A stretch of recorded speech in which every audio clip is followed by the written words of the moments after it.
앞 시간에 우리가 나누었던 내용은 하나님을 기쁘시게 섬기게 하기 위한 언약 공동체가 힘써야 될 덕목들에 대해서 크게는 세 가지, 세분하면 한 5가지로 우리가 나누어서 살펴보았습니다.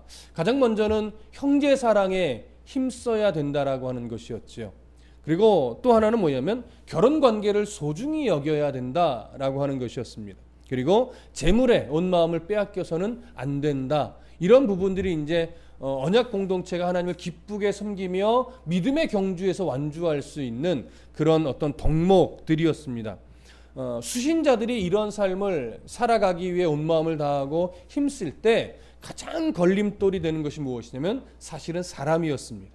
사람들이 핍박을 하고 이런 삶의 가치를 자꾸 하락시키고 유대교로 돌아오라는 이런 식의 회유가 있고, 이렇게 사람이 사실은 겁나는 거죠. 사람으로 인해서 이제 이런 삶을 포기하고 세상의 가치로, 유대주의로, 율법 아래로 자꾸 가게 되는 이런 상황이 만들어졌던 겁니다. 그래서 저자는 그 당시의 수신자들에게 무엇을 요구했냐면, 주는 나를 돕는 이시니 내가 무서워하지 아니하겠노라. 사람이 나를 어찌하랴. 이렇게 담대하게 선포해야 한다라고 선언해야 함을 말씀드렸었습니다. 오늘은 동일한 방향성을 가지고 있지만 조금은 다른 시선으로 하나님을 기쁘시게 섬기는 언약 공동체가 되기 위해서 또 다른 시선의 중요한 권면을 합니다. 자, 먼저 7절을 읽어보겠습니다. 시작. 하나님의 말씀을 너희에게 일러주고 너희를 인도하던 자들을 생각하며 그들의 행실의 결말을 주의하여 보고 그들의 믿음을 본받으라. 자, 오늘 저자가요 가장 먼저 꺼내는 내용이 뭐냐면, 하나님의 말씀을 너희에게 일러주고 너희를 인도하던 자들, 그들을 사실은 생각하고 주의하여 보고 또 본받으라는 거예요. 결론적으로 가면. 그러면 앞에서 말하고 있는 하나님의 말씀을 너희에게 일러주고 너희를 인도하던 자들, 누구를 말하는 걸까요? 오늘 본문 안에서는 아마도 수신자들이 있던 지역의 교회, 이 교회를 처음 세웠던 지도자들, 그러나 지금은 죽어 이 땅에 없는 지도자들, 그들이 교회를 세우고 교회를 이끌어 나갈 때 그들이 가르쳤던 하나님의 말씀들, 그리고 그들이 말씀 가운데 교회 공동체를 이끌어 나갔던 그런 모습들, 그런 모습들을 뭐 하라는 거예요? 생각하라는 거예요. 그리고 또 하나 뭘 얘기합니까? 그들의 행실의 결말을 주의해서 보라는 거예요. 그리고 그들의 믿음을 본받으라는 거예요. 생각하고 주의하여 보고 그 다음에 본받으라고 하는 이 3가지 동사를 명령 형태로 지금 사용하고 있습니다. 그러니까 굉장히 중요한 부분이에요. 자, 그렇다면 먼저 생각하라라고 하는 이 부분을 좀 생각해 보시죠. 지금은 이 땅에 살지 못하고 죽어 돌아가셨지만 교회를 세우고 그 교회를 건강하게 하나님 앞에 세우기 위해서 말씀으로 가르쳤던 그들을 생각하래요. 그러면 사실은 생각하라라고 하는 초점은 그들에게 있을까요? 그들이 가르쳤던 하나님의 말씀에 있을까요? 당연히 말씀이죠. 그들이 교회를 처음 세울 때 어떤 말씀을, 그들이 가르쳤던 내용이 뭐냐를 생각하라는 거예요. 이것을 2글자로 표현하죠. 그러니까 우리식 2글자로 표현하자면 사실은 복음이라고도 말할 수 있습니다. 그들이 가르쳤던 복음의 내용이 뭐냐, 그걸 기억하라는 거예요. 그들이 가르쳤던 내용들, 그들이 인도했던 내용들, 거기에는 사실은 복음이죠. 하나님의 말씀. 그걸 예수 그리스도 이후로 따져본다면 뭐예요? 예수 그리스도의 십자가의 은혜. 이것이 사실은 그들이 가르쳤던 내용이죠. 자, 그러면 그 말씀들을 좀 생각하래요. 그리고 2번째로 제시하는 게 뭐냐면 그들의 행실의 결말을 주의하여 보랍니다. 여기서 말하는 그들은 바로 돌아가신 믿음의 지도자들이에요. 그들의 행실을 주의하여 보라는 건데, 그냥 행실이 아니라 행실에 뭘 주의하여 보래요? 행실의 결말을. 여러분, 행실의 결말, 무슨 의미일까요? 행실을 주의하여 보라고 해도 사실은 어느 정도 이해가 되는데 행실의 결말을 주의하여 보래요. 이게 뭐냐면 그 지도자들이 말씀을 가르치고 그 다음에 가르친 것으로 끝나지 않고 그 가르친 말씀대로 살기 위해 치열하게 살아냈던 그 지도자들의 삶 전체, 언제까지요? 주님의 나라 갈 때까지 살았던 그 믿음의 흔적들, 그것을 주의해서 보래요. 그럼 여러분 생각해 보십시오. 믿음의 지도자, 하나님의 말씀을 가르쳤던 그 지도자들이 바르게 말씀을 가르쳤다면, 그리고 그 말씀을 붙잡고 바르게 살아냈다면 결국 그들이 죽은 이후에 남는 것은 뭐일까요? 교회가 남을까요? 교회에 모였던 그 사람의 숫자가 남을까요? 아니면 뭐 얼마만큼의 재정이 모였는지 재정이 남을까요? 아니면 이 믿음의 사역자가 얼마나 착했는지 이게 남을까요? 바르게 가르치고 바르게 살아냈다면 남는 것은 하나입니다. 결국 예수 그리스도가 남는 거죠. 결국 하나님의 말씀, 결국 복음이 남는 거예요. 그러니까 그들의 연약함도 있지요. 실수도 있지요. 그러나 주의하여 보라는 것은 뭐냐면 그들의 연약함은, 그들의 실수는 그거는 그냥 어떻게 살짝 이해하는 거예요. 그런데 살펴볼 것은 뭐냐면 그 지도자가 어떠한 말씀을 가르쳤고 그 말씀대로 살기 위해 이 삶 속에서 어떤 인생의 흔적을 남겨놨는지 그걸 주의하여 보라는 거죠. 무슨 말씀 이해되십니까? 근데 많은 사역자가 어디서 넘어지냐면 바로 이 두 번째에서 넘어지는 거예요. 왜냐하면 이 두 번째 내용은 말씀을 전하고 가르치고 살아냈던 삶의 한 10년 요것만 보는 게 아니에요. 한 20년 요것만 보는 게 아니에요. 주님의 나라 갈 때까지 전체 삶을 다 보는 거예요. 그러니 언제까지 목회자도 치열한 싸움을 싸워야 돼요? 은퇴할 때까지? 아니요. 은퇴 이후까지의 삶도 다 들어가는 거예요. 그러니까 그 모든 삶을 통틀어서 후세대가 볼 때 그것이 본이 될 만한 삶으로 남아야 된다는 거죠. 그래서 주의하여 보라는 거예요. 너희들의 선진들이, 너희들의 지도자가 말씀을 어떻게 가르쳤고 어떻게 살았는지 주의하여 보라는 거예요. 보고 나서 정말 그들이 하나님의 말씀을 바르게 가르쳤고 그 말씀 붙잡고 치열하게 살며 믿음의 경주를 완주했다면, 그것이 진실이라면 뭐 하라는 거예요? 오늘 7절이 그들의 믿음을 본받으라. 그럼 보십시오. 그 믿음의 지도자들이 말씀을 부여잡고 가르친 말씀을 부여잡고 살아갈 때 그들은 고난이 없었을까요? 그들에게는 핍박이 없었을까요? 그들에게는 회유가 없었을까요? 동일하게 다 있었지만 그들은 자기들이 전한 말씀과 그 전한 말씀 부여잡고 살아내는 이 싸움에 있어서 결국 실패하지 않고 끝까지 믿음의 경주를 완주하여 지금 어디에 있을까요? 하나님의 나라에 있지. 그 모습을 바라본다면 너희들이 그들의 믿음을 본받아 지금 이 삶 속에서 믿음의 경주를 포기하지 말고 끝까지 살아내야 된다는 거죠. 유대교로 돌아갈 생각하지 말고 고난이 있고 핍박이 있을지라도 이 믿음의 경주를 완주하기 위해 인내함으로 견디어 내야 한다는 것. 이것이 오늘 7절에서 강조하고 싶은 겁니다. 그러니까 이 오늘 히브리 저자가 이렇게 강조할 수 있었던 건 뭐냐면 그 교회를 세우고 말씀을 가르치고 삶을 살아냈던 믿음의 지도자들이 사실은 잘 살아냈을까요? 잘 못 살았을까요? 잘 살아냈기 때문에 이 저자가 이렇게 강조할 수 있었던 겁니다. 만약에 세월이 막 5, 6년 흘러서 제가 이제 하나님 나라 갔다라고 생각해요. 너무 먼 얘기를 하니까 좀 실감이 안 오긴 하네요. 제가 목회를 열심히 하고 은퇴를 하고 끝까지 제가 하나님의 나라 갈 때까지 바르게 목회자로서 부끄럽지 않게 삶을 살아냈다라고 가정합시다. 가정하고 싶진 않은데 왜냐면 가정이 아니라 진짜여야 되니까. 근데 이제 그러고 나서 그렇게 하나님 나라 갔는데 뭐 안영재 전도사님이나 우리 김효순 전도사님이 이제 그 후세대들에게 만약에 저를 이야기한다면 제가 부정적인 모델이 되어야 할까요? 긍정적인 모델이 되어야 할까요? 그렇죠. 당연히 긍정적인 모델이 되어야 해요. 그러려면 제가 어떻게 해야 돼요? 끝까지 주님의 나라 갈 때까지 저의 전하는 메시지뿐만이 아니라 살아가는 삶의 흔적도 저들이 저의 이야기를 통해 하나님을 드러내기에 부끄럽지 않도록 끝까지 살아내야 된다는 거죠. 그게 저의 사실은 몫이에요. 저의 역할이고, 그럴 때 이 7절의 말씀처럼 동일하게 되는 겁니다.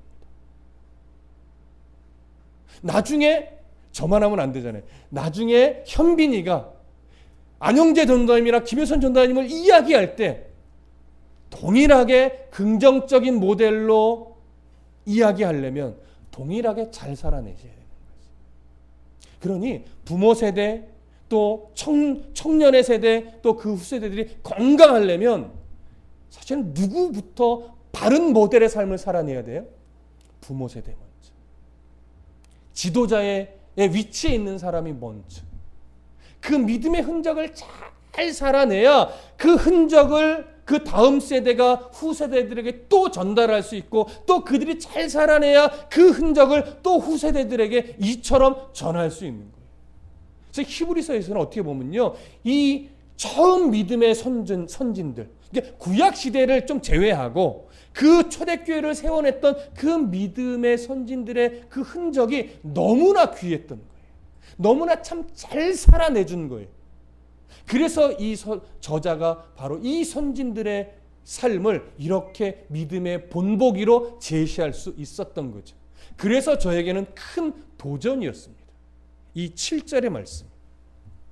그 행실의 결말이 본이 될 수 있도록 우리 믿음의 어른들 잘 살아내 주시고, 저 또한 믿음의 지도자로서 잘 살아낼 수 있도록 기도해 주시기를 간절히 부탁드립니다. 결국 예수 그리스도만 남는 그런 목회가 되고, 결국 예수 그리스도만 남는 우리 부모 세대의 삶이 될 수 있기를 저 또한 간절히 바라고 축복합니다. 8절 함께 읽겠습니다. 시작. 예수 그리스도는 어제나 오늘이나 영원토록 동일하시니라. 8절이요, 바로 7절의 말씀과 아주 중요한 그 맥락이 연결되는 구절입니다. 자, 믿음의 선진들의, 믿음의 그 지도자의 삶이 결국은 누구만 남았다고 말씀드렸어요? 예수, 복음, 이것만 남았다고 말씀드렸죠. 그러면 오늘 8절에 있는 것처럼 예수 그리스도는 그 믿음의 지도자들이 살았던 때나, 지금 수신자가 말씀을 전하고 있는 그 시대나, 또 그 이후는 우리도 포함이 되는 거니까 그 이후의 시대나 동일하게 가르쳐지는 말씀의 내용이 같아요, 달라요? 같아요. 또 부여잡고 살아나가는 삶의 흔적에 있는 그 중심에 예수 그리스도가 있다는 사실은 같아요, 달라요? 같아요. 과거나 현재나 미래나 결국 전해지는 하나님의 말씀에는 예수 그리스도가 있고, 또 부여잡고 살아나가는 삶의 중심에는 예수 그리스도가 있는 겁니다. 그러니 예수 그리스도가 빠진 말씀, 예수 그리스도가 빠진 삶, 의미가 있습니까? 없습니까? 의미가 없습니다. 또한 예수 그리스도가 빠진 메시지, 예수 그리스도가 없는 삶, 그것은 다른 교훈과도 같은 겁니다. 우리가 따라가면 안 되는 잘못된 교훈인 거죠. 거짓 교훈인 거죠. 오늘날 잘 돌아보시면 그러한 예수 그리스도가 빠진 거짓 교훈이 참 많습니다. 이단 사이비는 그냥 드러나니까 우리가 알지요. 물론 요즘에는 간교한 이단 사이비의 어떤 메시지도 있어서 분별력이 필요한 시대이긴 하지만, 더 분별하기 힘든 건 뭐예요? 교회 안에서 외쳐지고 있는 예수 없는 복음. 이게 더 위험한 겁니다. 그런 위험성은 사실은 저에게도 있는 거예요.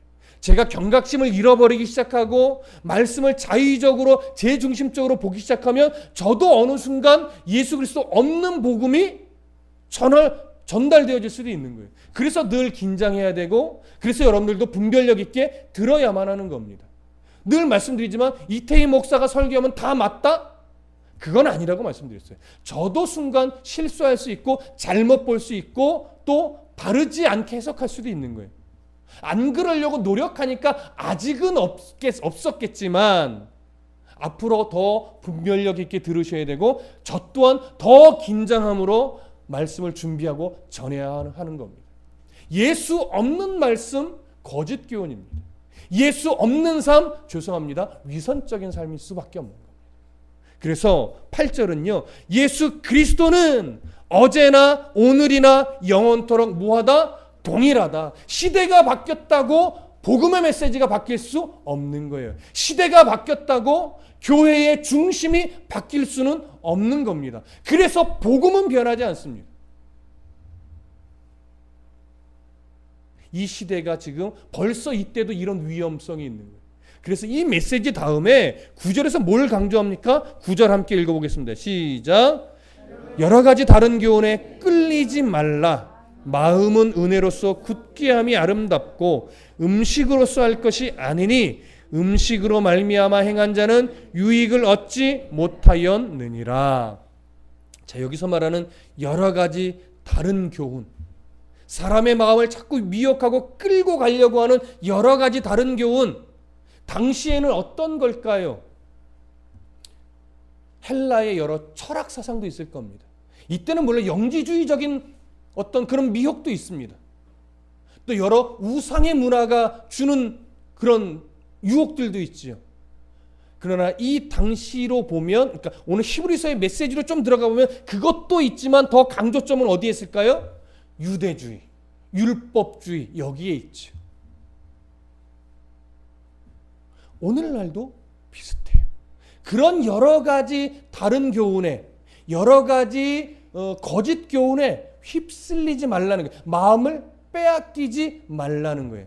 자, 그러면 여러분, 우리가 이제 조금 오늘 우리에게 좀 분별력 있게 봐야 될 것, 왜곡된 교회 안에 있는 왜곡된 교훈에 우리가 좀 휩쓸리지 않을 필요도 있습니다. 여러분, 요 며칠 교회에 좀 상담을 하신 분이 있습니다. 전화상으로. 제가 뭐 이름도 모르고 얼굴도 모르는 분이지만 전화로 상담하는데 그분이 어떤 여러 상담의 내용 중에 한 가지 뭘 물어본 것이 있냐면, 목사님, 제가 요즘에 성령 회방죄 때문에 마음이 참 괴롭습니다. 이전에 했던 저의 어떤 실수들, 잘못들, 또 하나님을 원망했던 이런 흔적들, 이런 것들 때문에 혹시나 제가 성령 회방죄에 걸리지 않았나 참 두렵습니다. 이 얘기를 해요. 근데 이 두려움에 빠진 게 뭐냐면, 인터넷 유튜브로 어떤 설교를 들었는데 그분이 성령 회방죄는 쉽게 하나님의 이름을 함부로 욕하고 원망하고 이런 것들이 성령 회방죄인 것처럼, 그리고 그런 성령 회방죄를 하면 지옥에 떨어지는 것처럼 이렇게 설교를 한 걸 들었다 이거예요. 그래서 자꾸 두려움이 몰려온다 이거죠. 이런 올바른 교훈일까요? 거짓 교훈일까요?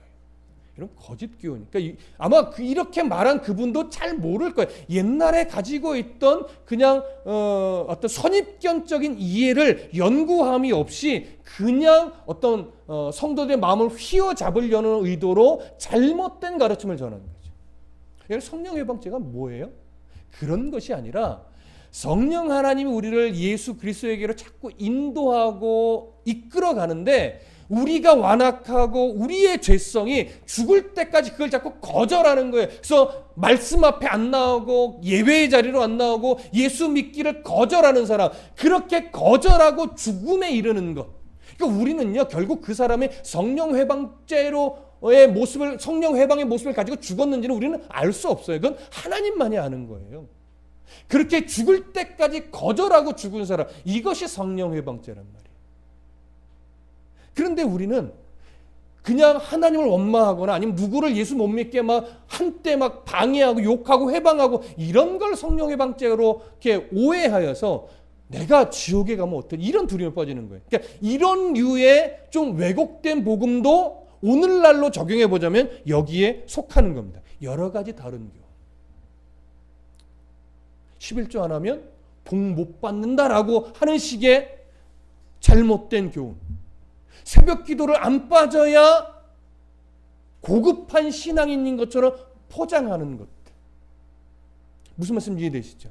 교회 안에도 그것이 이단으로 가는 메시지는 아니지만 우리들의 신앙을 약간은 왜곡시키는 다른 교훈들이 있다고요. 그런 것들을 말씀에 대한 분별력으로 바르게 찾아서 좀 건강한 신앙으로 또 더 깊고 성숙한 신앙으로 우리가 함께 만들어갈 필요가 있습니다. 그러기 위해서 목회자가 너무 중요한 위치에 있는 것이고, 그러기 위해서 먼저 앞선 우리 믿음의 어른들의 위치와 역할이 그래서 중요합니다. 그리고 후세대들이나 우리 청소년들은 그런 바른 믿음의 본을 두 눈으로 보면서 따라갈 수 있는 자세도 그래서 필요한 거죠. 오늘 이 여러 가지 다른 교훈에 끌리지 말라는 것은 그런 것들이 그럴듯해 보인다고 해서 분별 없이 끌려다니면 안 된다 이거예요. 그래서 앞에 9, 7절에서 말하는 거예요. 선진들의 어떤 가르쳤던 말씀을 생각해보고 그들이 어떻게 믿음의 삶을 살아냈는지를 주의하여 보고 그것이 하나님의 말씀에 부합할 때 뭐 하라는 거예요? 그 부합한 내용을 본받으라는 거예요. 어그러진 거 본받으라는 것이 아니에요. 잘못 살아는 거 본받으라는 것이 아니에요. 좀 왜곡된 거, 연약했던 거 본받으라는 것이 아니에요. 분별력 있게 올바른 것, 옳은 것, 이런 것들만 수용하여 본받아 더 성숙한 믿음의 삶을 살며 믿음의 경주를 완주하라는 거죠. 그것이 이제 7절, 8절, 9절에 담겨 있는 겁니다. 그래서 9절 이후에 보세요. 여러 가지 다른 교훈에 끌리지 말라. 마음은 은혜로서 굳게 함이 아름답대요. 쉽게 얘기하면요, 은혜로서만이 우리들의 마음이 견고해질 수 있고 만족할 수 있고 성숙해질 수 있다라고 하는 거예요. 은혜만이. 그 은혜는 어떤 은혜겠어요? 하나님이 주시는 은혜예요. 말씀의 은혜예요. 근데 더 궁극적으로 가면 예수 그리스도의 보혈의 은혜로만이 우리에게 주어지는 궁극적 구원의 은혜이며 하나님의 나라의 은혜이겠죠. 궁극적으로는. 그래서 우리의 마음이 견고해지는 것, 성숙해지는 것, 강해지는 것 뭘로만 가능하다? 은혜로만 가능하다 이거예요. 그런데 어떤 대표적으로 다른 교훈이 뭐냐? 마음을 강하게 하는 것처럼 끌고 가려고 하는 다른 교훈이 대표적으로 이거라는 거예요. 음식으로서 할 것이 아니니 음식으로 말미암아 행한 자는 유익을 얻지 못하느니라. 유대교의 율법 안에 있는 음식법이죠. 음식법을 잘 지켜야, 부정한 음식을 먹지 않고 또 정한 음식만 먹으며 또 어떤 절기 어떤 음식만 먹어야 되고, 이런 음식에 대한 여러 규례들이 있어요. 그걸 정확하게 지켜야 우리의 육체가 뭐 할 수 있다? 거룩할 수 있다. 뭐 이런 식의 여러 교훈들이 있지만 그것은 예수 그리스도 이후에는 의미가 있어요, 없어요? 없단 말이에요. 근데 그것을 예수 그리스도가 오시고 구원을 완성하고 율법을 완성한 이후에도 이것을 지켜야만 더 거룩하다는 식으로 미혹하여 우리들의 마음을 끌고 가려고 한다 이거죠. 그것의 마음을 빼앗기지 말아라. 빼앗기지 말아라. 이것이 사실은 9절에서 말하는 겁니다. 그러나 음식법은 하나의 예예요, 예. 대표적인 예. 그거 외에도 여러 가지가 있죠. 여러분, 오늘날 우리에게도 사실은 여러 다양한 이런 비슷한 것들이 있습니다. 자, 성경 백독하면 신앙이 성숙해집니까? 그럼 성경을 일독밖에 못하면 신앙이 성숙해지지 않습니까? 그런 거 아니잖아요. 성경을 많이 읽으면 신앙상에 유익하지요. 그래서 하나님을 더 알아가는 일에 도움을 주죠. 왜? 더 많이 읽어서 흐름을 아니까. 그래서 그것은 유익의 문제이지 그것 때문에 신앙이 성숙해지거나 우월해지거나 고급해지는 것은 아니란 말이에요. 그런데 우리들 안에 어떤 흐름들이 있어요? 성경을 백독한 사람과 성경을 일독한 사람은 마치 신앙의 수준에도 차이가 있는 것처럼 스스로 여기고, 때로는 성경 일독 못한 사람은 왠지 좀 무시하는 듯한 느낌을 우리가 갖는단 말이에요. 우리가 큰 교회와 작은 교회에 다니는 성도들 안에도 뭔가 레벨 차이가 있는 것처럼 은연중에 그런 비교의식을 갖는 경우도 있죠. 이 외에도 찾으려고 하면 많아요. 그런 거 아니라는 거예요. 우리를 성숙하게 만드는 것, 우리를 하나님의 성품을 닮게 만드는 것 결국 뭐예요? 얼마나 하나님의 말씀 앞에 내가 정직하게 삶을 내어놓고 주신 말씀 아멘으로 붙잡고 그 말씀대로 살아가려고 나의 일상의 자리에서 얼마나 치열한 싸움을 해내느냐. 그게 정말 신앙의 성숙함이란 말이에요. 예배 횟수의 문제도 아니고 헌금의 양에도 문제가 아니고 봉사의 시간도 거기에는 해당이 안 돼요. 다만 그런 것들은 분명히 성숙한 신앙으로 가는데 도움은 주는 거죠.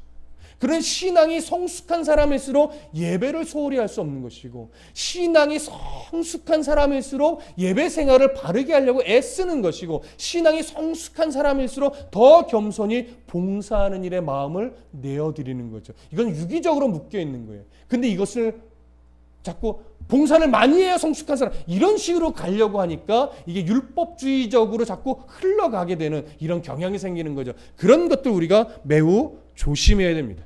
그런 것들이 바로 거짓 교훈에 속하는 것입니다. 우리들의 마음을 성숙하게 만드는 것 오직 예수 그리스도 보혈의 은혜로 덧입을 때만, 성령의 인도하심에 민감하게 반응하여 더 그 말씀 따라 순종하려고 몸부림칠 때, 그때 우리는 더 성숙해지는 겁니다. 고린도전서 8장 8절에도 보면 이런 말씀이 있습니다. 음식은 우리를 하나님 앞에 내세우지 못하나니 우리가 먹지 않는다고 해서 더 못 사는 것도 아니고 먹는다고 해서 더 잘 사는 것도 아니니라. 오늘 우리들의 삶에 이 모양 저 모양 이 말씀에 똑같이 적용할 수 있는 것들이 참 많습니다. 그렇게 잘 적용해서 여러분 건강한 신앙으로 우리가 나아가야 될 줄로 믿습니다. 10절 함께 읽겠습니다. 시작. 우리에게 제단이 있는데 장막에서 섬기는 자들은 그 제단에서 먹을 권한이 없나니. 히브리 저자가 자꾸 초점을 어디에 맞추는지 잘 보셔야 돼요. 우리에게 제단이 있대요. 이것은 성도들을 말하는 겁니다. 그리스도인들. 그리스도인에게는 옛 언약에 속한 이 짐승을 잡아서 드리는 제단과는 다른 제단이 있어요. 그 제단이 뭘까요? 예수 그리스도께서 우리의 죄를 대속하기 위해 친히 제물되사 죽어주신 십자가가 우리에게는 제단이죠. 근데 놀랍게도 옛 언약에 속한 그 짐승을 잡아드리는 제단은 계속해서 드려져야 되는 제단이에요. 근데 우리의 제단은 예수 그리스도께서 피를 흘려 생명을 내어주신 그 제단, 그 십자가는 더 이상 제사가 드려질 필요가 없는 제단이죠. 왜요? 완전한 대속제사를 드렸기 때문에, 영원한 대속제사를 단번에 드리셨기 때문에 더 이상 제사는 필요 없습니다. 다만 그 십자가의 은혜만 남아서 우리에게 주어질 뿐이죠. 그래서 우리에게는 그 제단과는 다른 제단이 있어요. 그래서 무슨 말을 하냐면 장막에서 섬기는 자들은 그 제단에서 먹을 권한이 없대요. 장막에서 섬기는 자들이라는 것은 무슨 의미일까요? 그렇죠. 율법 아래서 짐승을 잡아서 제사드리던, 제단에서 올려 제사드리던 바로 그런 자들이에요. 그래서 율법 아래서 아직도 짐승으로 제사드리는 자들은 십자가에서 흘리신 예수 그리스도의 보혈의 은혜를 덧입을 수가 있다 없다? 없다는 얘기예요. 왜요? 당연한 거죠. 율법 아래에 있다는 얘기는 예수 그리스도를 거절했다는 얘기와 동일하기 때문에, 예수 그리스도를 거절하고 율법 아래에 있는데 예수 그리스도의 보혈의 그 은혜가 그들에게 주어질 수 없죠. 그것이 완성됐음을 인정하고 주 앞으로 나와야 그 은혜를 덧입는 것은 지극히 당연한 겁니다. 그러니 오늘 히브리서 저자가 수신자들에게 결국 또 요구하는 건 뭐예요? 유대교로 돌아가지 말라. 그들의 핍박이 아무리 고통스럽고 그들의 회유가 아무리 강력해도 다시 율법에 속한 그 제사로, 속죄 제사로 돌아가는 것은 이만큼 어리석은 것이다라고 하는 것을 정말 강조하는 거예요. 예수 그리스도가 완성한 그 제단을 왜 버리고 불완전한 제단 아래로 왜 들어가려고 하느냐, 이걸 지금 강조하는 겁니다. 누누이 강조되어 왔던 이야기입니다. 자, 이제 11절과 12절을 읽겠습니다. 시작. 이는 죄를 위한 짐승의 피는 대제사장이 가지고 성소에 들어가고 그 육체는 영문 밖에서 불사름이라. 그러므로 예수도 자기 피로써 백성을 거룩하게 하려고 성문 밖에서 고난을 받으셨느니라. 뭐가 대조되는 거죠? 율법 아래에 있는 제사와 십자가에서 이루어진 예수 그리스도의 완전한 제사가 비교되는 겁니다. 결국 계속해서 초점을 누구에게로 가요? 예수 그리스도에게로 가죠. 11절은 이미 우리가 이제 익숙히 알 겁니다. 짐승의 피는 대제사장이 가지고 성소에 들어가고 그 육체는 영문 밖에서 불사름이니라 이렇게 되어 있습니다. 이것은 대속죄일에 드려지는 속죄 제사를 말하는 거죠. 자, 대속죄일의 제사는 우리 히브리서 나눌 때 중간에도 말씀드렸지만 대속죄일의 제사는요, 우리가 한 해 동안 부지 중에 지은 죄를 용서받기 위해 드려지는 제사입니다. 왜냐하면 우리가 아는 범죄는 이미 뭐 했을까요?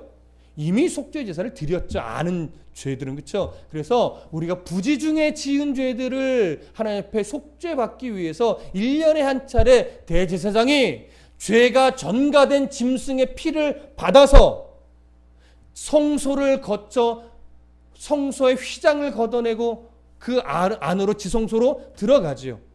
거기서 속죄 행위를 합니다.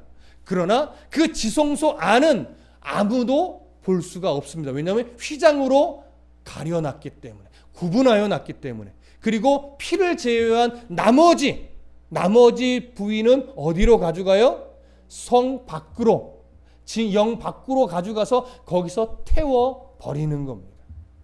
그러나 이 제사는 완전한 제사예요? 불완전한 제사예요? 매년 드려져야 되는 불완전한 제사입니다. 그래서 사람을 거룩하게 해요? 못해요? 거룩하게 못합니다. 하나님께로 나아가는 길을 열어줄 수 있어요? 열어주지 못해요?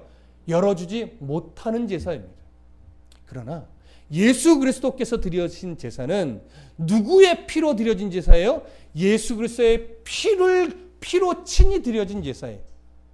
그 제사는 완전한 제사입니다. 그래서 우리의 죄를 단번에 영원히 속죄해내는 제사이고, 우리를 하나님께로 가는 길을 친히 열어주신 길이죠. 그 증거로 예수님께서 십자가에 달려 죽으실 때 성소 휘장이 위에서부터 아래로 찢어져 버렸습니다. 그래서 이 예수 그리스도의 제사는 완전하고도 영원한 제사이며 우리를 하나님께로 인도하는 제사로서 율법에 속한 제사와는 완전히 다른 제사이고, 결국 율법에 속한 제사가 바라보는 제사입니다. 예수님이 이 완전한 제사를 이루실 때까지만 한시적으로 필요했던 제사예요. 그러니 예수 그리스도의 이 제사가 완성된 이후로는 율법에 속한 제사는 더 이상 드려질 이유가 없다라고 하는 것. 이것을 성경이 다시 한번 오늘 결론 부분에 가서 또 강조하고 있는 겁니다. 그러니 다시 한번 이야기하지만 오늘 히브리 저자는 수신자들에게 이러한 율법에 속한 제사의 한계를 드러내면서 그 율법에 속한 제사로 돌아가지 말아라. 이것을 오늘 본문이 강조하고 있는 겁니다. 자, 오늘 우리는 이러한 완전한 은혜를 덧입은 자들입니다. 그러니 이런 완전한 은혜를 덧입은 자로서 어제나 오늘이나 영원토록 변하지 않는 그 그리스도의 사랑이 오늘 우리를 아름답게 인도할까요? 인도하지 않을까요?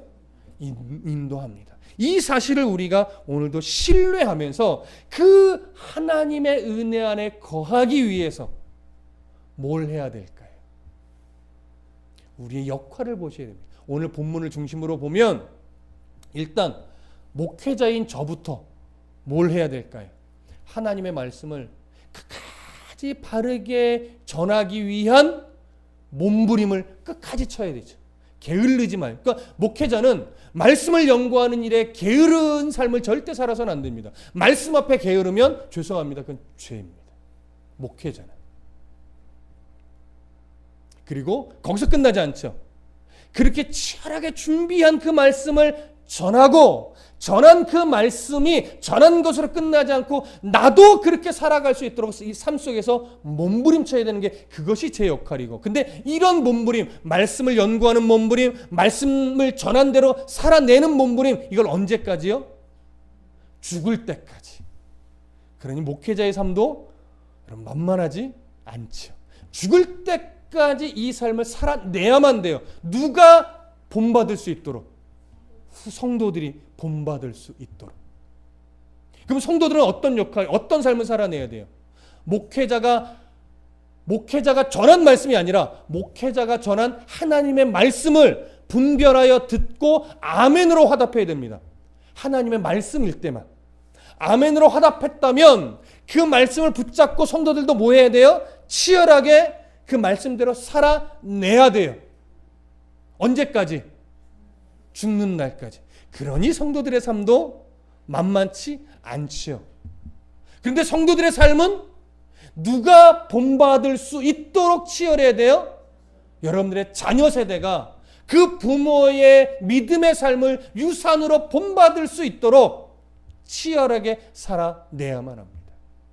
그러니 목회자도 성도도 그런 분별력과 그런 치열함을 가지고 일상으로 들어가서 삶을 살아낼 때 교회 공동체도 가정 공동체도 건강한 신앙을 소유할 수 있게 되는 겁니다.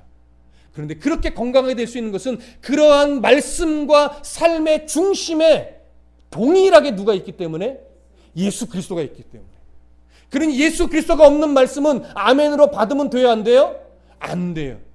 예수 그리스도가 없는 삶의 흔적은 본보기로 받으면 돼요, 안 돼요? 안 돼요.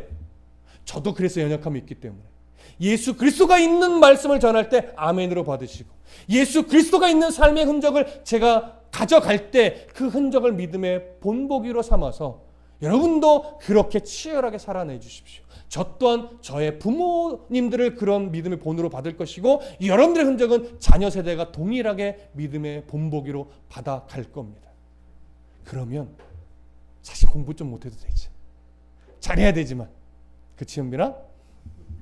잘해야 되지만 좀 못해도 믿음을 가지고 살아나가는 그 인생은 하나님이 가장 복된 길로 인도함을 믿습니다.